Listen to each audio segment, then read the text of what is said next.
තෙරුවන් සරණයි.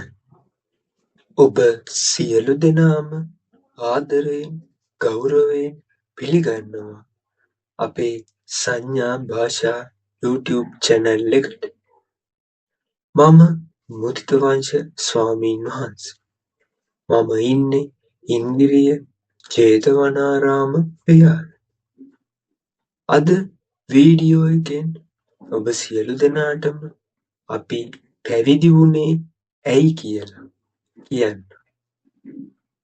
බුදුදහම කියන්නේ මොකක්ද කියලා ඔබ සියලු දෙනාම දන්නවා. බුදුදහමෙන් අපි සියලු දෙනාටම සැබෑ සතුට ලං කරගන්න පුළුවන්. ඒ පරම සතුට හොයාගත්තේ බුදුරජාණන් වහන්සේ. උන්වහන්සේ ඒකට ලොකු කැපකිරීමක් කරා. උන්වහන්සේ ඒ පරම සතුට කරා යන විදිය දේශනා කරලා තියෙනවා.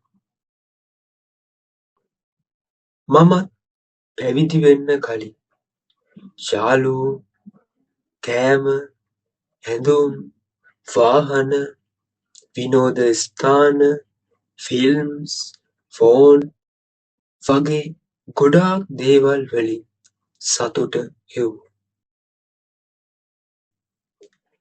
නමුත් දහම අහද්දී ඒ දේවල් වල සතුට නෑ කියලා තේරුණා. ඒකයි හැමදේම නවත්තලා පැවිදි වුණේ. අද මම ඉන්නේ ගොඩාක් සතුටින්. අපිට ඕන ඔබ සියලු දෙනාටමත් මේ පරම සතුට ලබා දෙන්න. අපිත් එක්ක එකතු වෙන්න.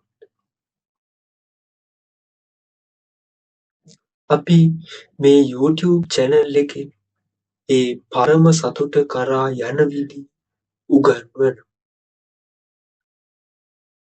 අලුත් වීඩියෝ එකකින් හමු.